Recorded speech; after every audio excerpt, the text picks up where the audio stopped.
So hello everyone. तो hopefully आप लोगों ने पहला जो 3 पार्ट है इस वीडियो का चैप्टर 1 प्रीलिमिनरी का वो देख लिया होगा। पहले पार्ट में हम लोग एप्लीकेबिलिटी का बात किया था और दूसरे और जो लास्ट 2 पार्ट अभी हुआ है उसमें हम लोग कुछ डेफिनेशंस बात किया था। इस पार्ट में भी हम लोग डेफिनेशन ही की बात करेंगे क्योंकि ये पूरा जितना भी पार्ट इसका आएगा सारा डेफिनेशन ही रहेगा क्योंकि सारा कुछ इसमें अब डेफिनेशन ही बचा हुआ है। खाली चैप्टर 1 जो एप्लीकेबिलिटी था पार्ट 1 में था और सब कुछ तो अब डेफिनेशन का ही। तो चलिए स्टार्ट करते हैं आगे का डेफिनेशन। हम लोग जैसे देख सकते हैं 1% कंपनी तक का डेफिनेशन अपना कंप्लीट कर लिया था। अब इसके बाद आज हम स्टार्ट करने वाले कंपनी लिमिटेड बाय गारंटी का डेफिनेशन और इसके आगे बहुत कुछ डेफिनेशन है। तो चलिए भी स्टार्ट करते हैं हम लोग यहाँ से। ठीक है, चलिए देखते हैं। तो अब हम लोग डिस्कस करने वाले कंपनी लिमिटेड बाय गारंटी क्या होता है। ठीक है, तो इस सेक्शन 2 क्लॉज 21 के अंदर इसको डिफाइन किया गया है। कंपनी लिमिटेड बाय गारंटी होता क्या, डेफिनेशन का देखते हैं। इसमें बोला गया members liability is limited up to the amount they have guaranteed in MOA. MOA पता है, मेमोरेंडम ऑफ एसोसिएशन। एमओए क्या होता है, मेमोरेंडम ऑफ एसोसिएशन। तो इसमें मेंबर का लायबिलिटी उतना ही रहेगा जितना उन्होंने एमओए में बोला है। एमओए में अगर उन्होंने बोला 1 लाख तो 1 लाख उन लोगों का लायबिलिटी रहेगा। At the time winding up ही लोग पैसे मंगवा सकते हैं। अगर 2 लाख बोला है 2 लाख, उससे ज्यादा नहीं पैसा बोल सकते लोग। ठीक है, amount can be called only eight the time of winding up. जब वाइंडिंग अप होगा कंपनी का तभी उस टाइम अमाउंट उसको मंगवा सकते हैं। ठीक है, example Bharat egg producer association section 8 charitable company. ये ऐसा कंपनी है जो क्या है, कंपनी ये गारंटी कंपनी है। ठीक है, सारा कंपनी गारंटी कंपनी होता है, लेकिन अगर ऐसा कोई कंपनी है जिसमें एमओए में उन लोगों जो मेंबर ने बोला है कि हम इतना पैसा गारंटी दे रहे हैं कंपनी को, तो जब वाइंडिंग अप होगा कंपनी का तब उस टाइम पे वो मेंबर्स को वो पैसा लेके आना पड़ेगा। ठीक है, तो ये होता है कंपनी लिमिटेड बाय गारंटी। अब आता है कंपनी लिमिटेड बाय शेयर्स। ठीक है, जनरली जो कंपनी होता है यही होता है, company limited by shares. Guarantee company और ये सब कंपनी बहुत कम ही कंपनी खुलता है। ठीक है, जनरली कंपनी कौन सा कंपनी होता है, कंपनी लिमिटेड बाय शेयर्स। ठीक है, तो अब ये क्या होता है, मीन्स अ कंपनी, ये कैसा कंपनी होता है, means a company in which member liability is limited up to the amount which is unpaid on face value of share held by them। इसमें member liability उतना ही रहेगा जितना उनका face value जो shares का है, जितना unpaid value है। फॉर एग्जांपल अब एक एग्जांपल समझते हैं हम लोग क्या होता है ये। ठीक है, एग्जांपल से क्लियर करते हैं। देखिए फॉर एग्जांपल आप किसी कम शेयर का वैल्यू है 10 रुपए, ठीक है, और मेंबर ने उस पर पे किया है सिर्फ 5 रुपए, तो इसमें कितना अनपेड है, अनपेड कितना है 5 रुपीज, माइनस कर देंगे कितना आएगा 5 रुपीज। तो इन लोगों का लाइबिलिटी जो रहेगा 5 रुपीज पर शेयर, अगर 5 रुपीज पर शेयर रहेगा। ठीक है, अगर इस मेंबर के पास 1000 शेयर है तो 1000 इंटू 5, ये कितना हो गया 5000, इतना लाइबिलिटी इसका रहेगा। ठीक है, इससे ज्यादा नहीं, जितना अनपेड वैल्यू है फेस वैल्यू से बस उतना ही वो रहेगा। ठीक है, अब देखते हैं आगे। Amount can be called any time. Amount कब कॉल किया जा सकता है, किसी भी टाइम। जैसे जो कंपनी लिमिटेड बाय शेयर्स था, sorry company limited by guarantee था, उसमें कब हम अमाउंट कॉल कर सकते थे, only eight the time winding up.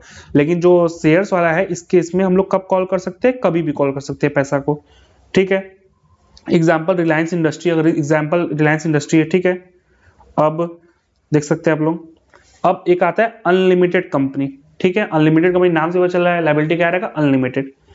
तो means a company in which the members liability is unlimited. ऐसा कंपनी जिसमें मेंबर का लायबिलिटी क्या रहता है, अनलिमिटेड। यहाँ लायबिलिटी किसका हम बात कर रहे हैं, तीनों डेफिनेशन में हम लायबिलिटी बात की, मेंबर का, कंपनी की बात नहीं की। आगे पता चलेगा ये हम क्यों बोल रहे हैं। ठीक है, तो amount can be called only eight the time of winding up. कब हम लोग अमाउंट कॉल कर सकते हैं, जब वाइंडिंग अप होगा। जैसे लिमिटेड बाय गारंटी में क्या था कि कब कॉल कर सकते थे, जब वाइंडिंग अप होगा। और इसमें भी जब अनलिमिटेड कंपनी में कब कॉल कर सकते हैं, जब वाइंडिंग अप होगा। और शेयर्स में तो जो कभी भी कॉल कर सकते हैं। ठीक है, example Amway India enterprise private limited. ये ऐसा कंपनी है जो अनलिमिटेड कंपनी है। ये लोगो आप लोगों ने देखा होगा, यही एमवे का लोगो है। ठीक है, ये सब कुछ कंपनी का देख सकते हैं लोगो बना है, विप्रो, इन्फोसिस, टाटा, टीसीएस। ठीक है, ये सब सारा कंपनी का लोगो है। अब देखिए सबसे इंपॉर्टेंट बात है, मोस्ट इंपॉर्टेंट बात है, इसको याद रखिएगा। लायबिलिटी ऑफ ऑल 3 कंपनी, जितना भी 3 कंपनी कौन से बात की, company limited by guarantee, company limited by shares और कंपनी अनलिमिटेड कंपनी। ये तीनों का कंपनी का लायबिलिटी जो है इज अनलिमिटेड। कंपनी की लायबिलिटी अनलिमिटेड है, it's just that there members liability is limited in 7 and 8 point. जो मेंबर का लायबिलिटी, सिर्फ मेंबर का लायबिलिटी लिमिटेड है 7 8 पॉइंट में, नहीं तो कंपनी का तो तीनों केस में, चाहे कंपनी लिमिटेड बाय गारंटी हो, चाहे कंपनी लिमिटेड बाय शेयर्स हो, चाहे अनलिमिटेड कंपनी हो, तीनों केस में कंपनी का लायबिलिटी अनलिमिटेड रहेगा। कंपनी को मतलब पूरा एसेट से बेच बाच के उसका पैसा निकाला जाएगा जो भी लायबिलिटी होल्डर होगा। लेकिन मेंबर की बात करें तो मेंबर का लायबिलिटी लिमिटेड रहेगा। ठीक है, ठीक है, मेंबर लायबिलिटी किस किस पॉइंट में, बस 2 पॉइंट में, 7 और 8 पॉइंट में मेंबर का लायबिलिटी लिमिटेड रहेगा और सब में तो अनलिमिटेड कंपनी में अनलिमिटेड ही रहेगा। अब आता है होल्डिंग कंपनी। होल्डिंग कंपनी क्या होता है, देखिए holding company means a company having one और मोर सब्सिडरी कंपनी, ऐसा कंपनी जिसका एक या एक से ज्यादा सब्सिडरी कंपनी है। ठीक है, सब्सिडी समझते हैं ना, सब्सिडी मींस अभी आगे जब आएगा मीनिंग तो पता चल जाएगा, पर इतना बस याद रखिए means a company having one और मोर सब्सिडरी कंपनी। ठीक है, एक या एक से ज्यादा सब्सिडी कंपनी हो। अभी एक एक्सप्लेनेशन दिया गया इसके अंदर, ठीक है, इंपॉर्टेंट एक्सप्लेनेशन है। क्या बोला गया, the company term shall include body corporate here, जो मतलब जो इसमें यहाँ कंपनी बोला जा रहा है, ये कंपनी शब्द है ना, इसमें बॉडी कॉर्पोरेट भी आएगा। वैसे तो कंपनी में सिर्फ कंपनी ही माना जाता है, जो डेफिनेशन दिया गया वो फॉलो करेंगे, लेकिन पर्टिकुलरली इस सेक्शन के लिए, इस क्लॉज के लिए, सेक्शन 2 क्लॉज 46 के लिए यहाँ इस कंपनी के मीनिंग में हम लोग बॉडी कॉर्पोरेट भी लेंगे। अब क्यों लेंगे, इसका पीछे का लॉजिक है, अब आगे क्लियर होगा। तो बस इतना याद रखिए अभी कि जो इधर कंपनी मींस बॉडी कॉर्पोरेट भी पहले वैसे अगर देखा जाए तो कंपनी मींस सारी कंपनी को जो डेफिनेशन दिया उसी को कंपनी मानेंगे, लेकिन यहाँ सारा बॉडी कॉर्पोरेट को भी आप कंपनी मान लेंगे। इस किस केस में, होल्डिंग कंपनी केस में, डेफिनेशन केस में। ठीक है, for the purpose of this clause, सिर्फ इस क्लॉज के लिए, और सब क्लॉज के लिए सिर्फ इस क्लॉज जो 46 क्लॉज 2 और 46 है। ठीक है, 2 क्लॉज 46 है, 2 सेक्शन 2 क्लॉज 46 है, खाली इस केस के लिए हम यहाँ पे मानेंगे। ठीक है, अब आता है सब्सिडरी कंपनी। सब्सिडरी कंपनी क्या होता है, means a company in which holding company क्या, either control the composition of board of director, क्या करता है, कंपोजिशन कंट्रोल करता है। इसका मीनिंग समझाएंगे अभी, पहले इतना डेफिनेशन पहले ध्यान दो। Means a company in which holding company either control the composition of board of director और यानी या exercise more than 50% of total voting power either on its own और टुगेदर विथ इट्स सब्सिडरी, या तो खुद से या तो अपने सब्सिडरी के साथ। ठीक है, तो अभी सब्सिडी कंपनी का डेफिनेशन क्या है, अभी ये दो इसका मीनिंग बताया नहीं, ये जो वर्ड है control the composition of board of director, exercise more than 50% of total voting power, इसका मीनिंग बताया नहीं है, मीनिंग बताना बाकी है। अभी पहले खाली ये समझिए कि डेफिनेशन क्या है, सिर्फ इसे देखिए। सब्सिडी कंपनी सेक्शन 2 क्लॉज 87 क्या कहता है, means a company in which holding company, एक minute, in which holding company either control the composition of board of director और exercise more than 50% of total voting power either on its own, या तो खुद या तो फिर और किसी सब्सिडरी के मिलके। ठीक है, अब प्रोविजो क्या बताया गया, प्रोविजन पहले ही बता चुके आपको पिछले वीडियो में। प्रोविजन मतलब कोई जो ऊपर प्रोविजन से एक्सेप्शन होता है। ठीक है, पिछला वीडियो देखे नहीं है तो इस कमेंट बॉक्स में जो रहेगा सारे जो पार्ट है इसका पूरा लिंक दे देंगे। Provided that holding company can not have layer of subsidiary more than prescribe, जितना प्रिस्क्राइब हो उससे ज्यादा लेयर नहीं हो सकता सब्सिडरी कंपनी का। जैसे कुछ लेयर होता है, जैसे एक होल्डिंग कंपनी हुआ, ठीक है, एग्जांपल लेते हैं, फॉर एग्जांपल एक होल्डिंग कंपनी ए, ठीक है, अब यहाँ पे एक बी, इसकी सब्सिडी क्या हो गई, बी लिमिटेड मान लीजिए कोई, अब यहाँ इसका सब्सिडी सी लिमिटेड, तो ये जो ये होता है ये दोनों क्या कहलाता है, लेयर कहलाता है। ठीक है, ये दोनों क्या कहलाता है, लेयर कहलाता है। इसके अंदर बहुत सारे हो सकते हैं, ठीक है, इसके अंदर जरूरी नहीं, इसके अंदर बहुत सारे हो सकते हैं, तो ये सब क्या कहलाते हैं, लेयर कहलाते हैं। ठीक है, तो ये सब लेयर कहलाते हैं। लेयर का मीनिंग क्लियर हो गया। अब देखिए, तो provided holding company can not have layer of subsidy more than, जितना प्रिस्क्राइब उससे लेयर हो नहीं सकता। कितना प्रिस्क्राइब आगे पता चलेगा इस वीडियो में। एक्सप्लेनेशन, अब कुछ एक्सप्लेनेशन इसमें। Subsidy of holding company is deemed to be subsidy of holding company, इसका मतलब कि अगर ऐसा कंपनी जो सब्सिडी है सब्सिडी कंपनी का, तो वो सब्सिडी मान लिया जाएगा होल्डिंग कंपनी का। एक एग्जांपल लेते हैं इसके लिए, फॉर एग्जांपल ए लिमिटेड है, ठीक है, इसका एक सब्सिडी है बी लिमिटेड, क्या सब्सिडी है इसका, बी लिमिटेड। ठीक है, अब बी लिमिटेड का फर्दर सब्सिडी क्या, सी लिमिटेड। तो जो सी लिमिटेड है ये सब्सिडी किसका है, बी लिमिटेड का तो है, बी लिमिटेड की सब्सिडी है, लेकिन C limited subsidy A limited का भी, यानी C limited subsidy B limited का भी है और ए लिमिटेड का भी है, दोनों का सब्सिडी कहलाया जाएगा। वैसे तो देखा जाए तो बी लिमिटेड का, लेकिन इसको डीम्ड सब्सिडी मान लिया किसका, ए लिमिटेड का, जो होल्डिंग कंपनी है। ठीक है, होपफुली क्लियर हो गया होगा। अब नेक्स्ट बढ़ते आगे। Control the composition of BOD means having the right to appoint, remove all or majority of director. इसका जैसे हम बोले थे control composition of board of director का मीनिंग क्या होता है, तो यहाँ पे देखिए मीनिंग क्या बोला गया। Control the composition of BOD means having the right to appoint, remove all or any majority director, ड्रीम नहीं होगा पर डायरेक्टर होगा, डीम नहीं होगा, यहाँ पे डायरेक्टर होगा, ठीक है। तो देखिए कंट्रोल कंपोजिशन बीओडी मींस कि उसके पास पावर है, या तो मेजॉरिटी डायरेक्टर को रख सकता है कंपनी के अंदर, या तो रिमूव कर सकता है, ठीक है। अगर मेजॉरिटी मतलब जैसे मान लीजिए मेजॉरिटी कैसे कहलाएगा, अगर 10 डायरेक्टर है, ठीक है, अगर इसमें से 6 डायरेक्टर को उसके पास पावर है, रख सकता है और निकाल सकता है, तब ये क्या कहलाएगा, सब्सिडी कहलाएगा। मान लीजिए ए लिमिटेड कोई है, ठीक है, और ये बी लिमिटेड है। ए लिमिटेड का पावर है कि 10 डायरेक्टर में से 6 डायरेक्टर को रख और निकाल सकता है, तो ए लिमिटेड कहलाया जाएगा होल्डिंग कंपनी, और बी लिमिटेड क्या कहलाया जाएगा, सब्सिडी कंपनी। क्या कहलाया जाएगा, सब्सिडी कंपनी, ठीक है। इस टर्म का मीनिंग क्लियर हो गया होगा कि control the composition of BOD का मतलब क्या होता है। अब the term company shall include body corporate, यहाँ पे भी सेम जो हम होल्डिंग कंपनी में डेफिनेशन बताए थे कि कंपनी के अंदर बॉडी कॉर्पोरेट भी इसके अंदर आएगा, कंपनी अगर बोल रहे तो बॉडी कॉर्पोरेट भी उसके अंदर आ जाएगा, वैसे जनरली नहीं है, लेकिन कंपनी के अंदर बॉडी कॉर्पोरेट भी आ जाएगा। किस किस केस में, होल्डिंग कंपनी के डेफिनेशन में और सब्सिडी कंपनी के डेफिनेशन में। Layer means layer of subsidiary, ठीक है। अब कंपनी का क्या रूल है, restrictions on number of layers rule 2017, क्या रूल है कि कितना नंबर ऑफ लेयर हो सकता है, चलिए देखते हैं इसको। No company shall have more than 2 layer of subsidy, यानी किसी भी कंपनी का 2 लेयर से ज्यादा लेयर नहीं हो सकता है सब्सिडी का। एग्जांपल लेते हैं एक को, देखिए मान लीजिए ए लिमिटेड है, ठीक है, इसका सब्सिडी है बी लिमिटेड, ठीक है, और इसका सब्सिडी है फिर सी लिमिटेड, बस इससे ज्यादा लेयर नहीं हो सकता। इसके अंदर चाहे जितना भी लेयर हो, मान लीजिए डी लिमिटेड है, ठीक है, ई लिमिटेड है, एफ लिमिटेड है, इसके अंदर जितना भी हो सकता है, इसमें भी सेम जितना भी हो सकता है, जी लिमिटेड, एच लिमिटेड, कुछ भी, ओ लिमिटेड, एन लिमिटेड, इसके अंदर जितना भी हो सकता है। बात हो रहा है यहाँ पे लेयर का, जो लेयर 1 है, ठीक है, लेयर 2 है, तो ये 2 से ज्यादा नहीं हो सकता। अब तीसरा अगर बनाएंगे, मान लीजिए तीसरा बना लीजिए एन लिमिटेड, तो ये गलत हो जाएगा, ये नहीं अलाउ है, सिर्फ 2 ही लेयर अलाउ, एक ये लेयर एक ये लेयर, इससे ज्यादा लेयर अलाउ नहीं। इसके अंदर इस पर्टिकुलर लेयर के अंदर ढेर सारे, जितना चाहे उतना हो सकता है, इस पर्टिकुलर लेयर के अंदर जितना चाहे उतना हो सकता है, लेकिन ये नहीं हो सकता, ठीक है।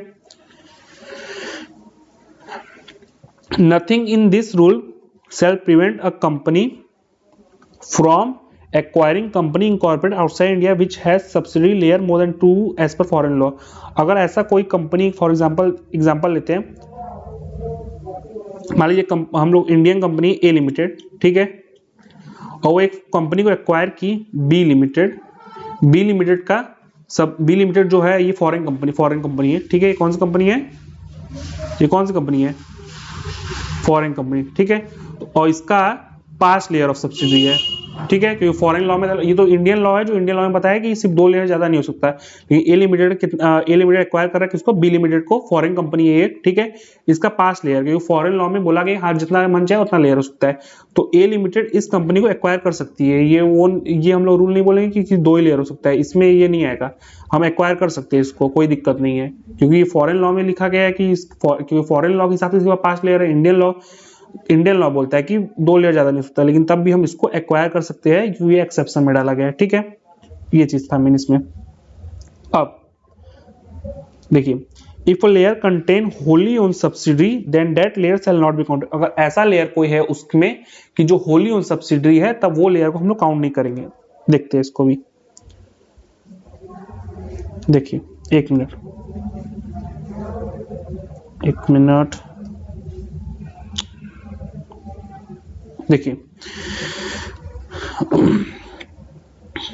देखिए मान लीजिए एक ए लिमिटेड है, ठीक है, इसमें इसका 5 सब्सिडी है एक लेयर पे, ठीक है, बी सी डी ई और एफ, और ये पूरा का पूरा होली ओन सब्सिडी है।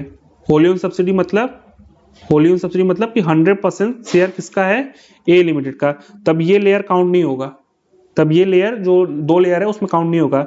अब इसके बाद भी 2 लेयर हो सकता है, ठीक है, इसके बाद भी 2 लेयर हो सकता है, ये एक लेयर हुआ, अब इसके बाद भी 2 लेयर और हो सकती, एक ये लेयर, अब ये भी अगर लेयर होल्डी ऑन सब्सिडी होगा तब भी ये भी काउंट नहीं होगा, लेकिन इसके बाद अब 2 लेयर हो सकता है सेम, ठीक है। तो देख ही लेंगे, तो उसके बाद भी अब 2 लेयर हो सकता है, जैसे सी था, D E F G H, तो इसके बाद भी 2 लेयर आराम से हो सकता है, कोई दिक्कत नहीं है इसमें, ठीक है। ठीक है।